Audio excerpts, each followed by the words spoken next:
આગળ વાત કરીશું મદ્રેસાઓની।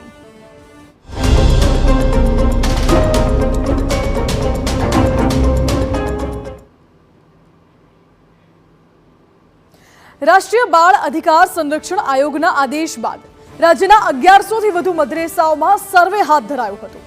આ સર્વેમાં અલગ અલગ 11 મુદ્દાઓની તપાસ કરવામાં આવી હતી।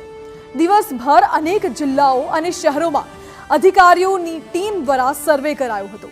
આખરે કેમ સર્વે કરાયો અને સર્વે પાછળ સરકારનો ઉદ્દેશ્ય શું છે, જુઓ આ રિપોર્ટ।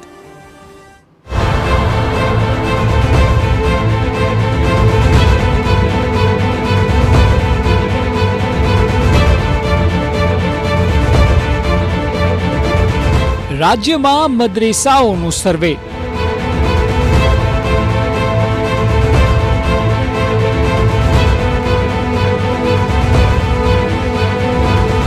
અગિયારસો મદ્રેસાઓની તપાસ।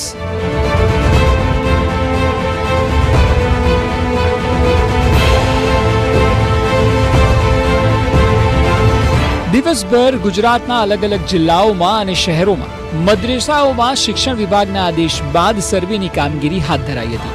વાત એમ છે કે રાષ્ટ્રીય બાળ અધિકાર સંરક્ષણ આયોગે ગુજરાત સરકારના મુખ્ય સચિવને પત્ર લખ્યો હતો અને આ પત્રને ધ્યાને રાખીને શિક્ષણ વિભાગે કમિશનર ઓફ સ્કૂલ કચેરી અને પ્રાથમિક શિક્ષણ નિયામકની કચેરીને રાજ્યમાં આવેલી સરકારી અને ગ્રાન્ટેડ કે માન્યતા પ્રાપ્ત મદ્રેસામાં સર્વે હાથ ધરવાનો આદેશ આપ્યો હતો।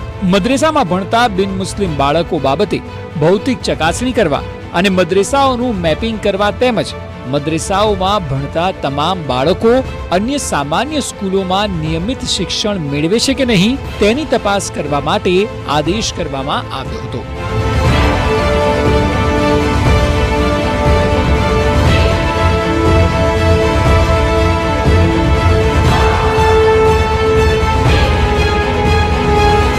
ધાર્મિક શિક્ષણની સાથે સાથે શાળાકીય શિક્ષણ પણ ખૂબ જ અનિવાર્ય છે અને એટલે આ સર્વે હાથ ધરવામાં આવ્યો હતો।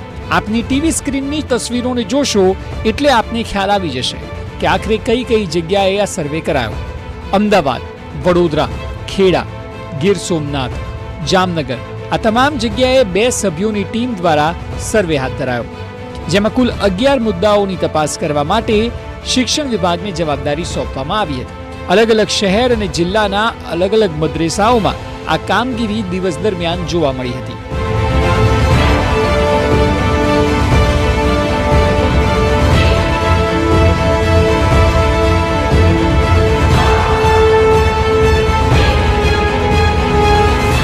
અમદાવાદમાં સર્વે બાદ શિક્ષણ સમિતિના અધિકારીએ કહ્યું હતું કે ધાર્મિક શિક્ષણથી કોઈ જ વાંધો હોઈ ન શકે, પરંતુ સાથે સાથે શાળાનું શિક્ષણ પણ મળવું જરૂરી છે।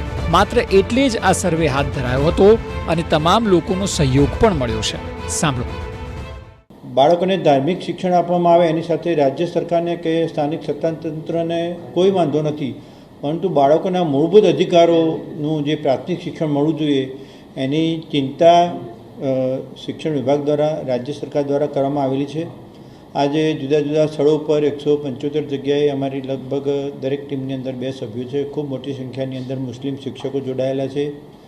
જે સ્થળો પર ગયેલા છે એ સ્થળો પર અમને ખૂબ સારો સહકાર આપવામાં આવેલો છે।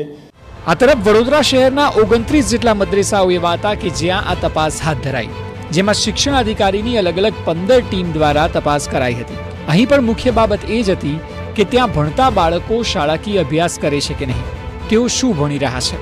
મહત્વનું છે કે તપાસ પૂર્ણ થયા બાદ સમગ્ર મુદ્દે રિપોર્ટ તૈયાર કરવામાં આવશે, જે બાળકોના હિતમાં આગળની કામગીરી કરશે।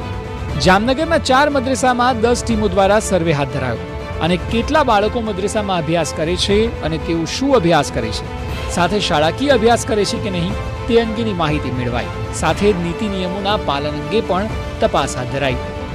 આ તરફ ખેડા જિલ્લાના 27 મદ્રેસા એવા હતા કે જ્યાં શિક્ષણ વિભાગ દ્વારા સર્વે હાથ ધરાયો। વર્ગ 2 અને CRC સહિતના અલગ અલગ સ્ટાફ દ્વારા આ સર્વે કરાયો હતો। બિન મુસ્લિમ બાળકો મદ્રેસાઓમાં અભ્યાસ કરે છે કે નહીં, સાથે જ મદ્રેસામાં જતા બાળકો શાળામાં જાય છે કે નહીં તે અંગે ખેડામાં પણ તપાસ થઈ હતી। આ તરફ ગીર સોમનાથ જિલ્લાના વેરાવળના 12, કોડીનારના 4, ઉનાના 2 મદ્રેસામાં સર્વે હાથ ધરાયો। રાજ્ય સરકારના આદેશ મુજબ આ તમામ જગ્યાએ દિવસભર કામગીરી જોવા મળી હતી।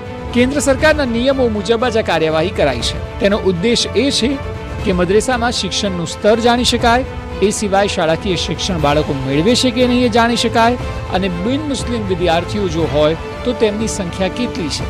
સરકારનું કહેવું છે કે જ્યારે આ સર્વે થશે તે બાળકોના ભવિષ્યને સુધારશે, એટલે કે બાળકોના ભવિષ્યની ચિંતા કરતા જ આ સર્વેને હાથ ધરવામાં આવ્યો છે. કેન્દ્ર સરકારના નિયમો અંતર્ગત જ્યારે સર્વે થઈ રહ્યો છે ત્યારે એક વાતનો ઉદ્દેશ અહીં દેખાઈ રહ્યો છે કે ધાર્મિક શિક્ષણ સાથે બાળકોને શાળાકીય શિક્ષણ પણ મળે, જેથી કરીને ભવિષ્ય બાળકોનું વધુ ઉજળું બની શકે.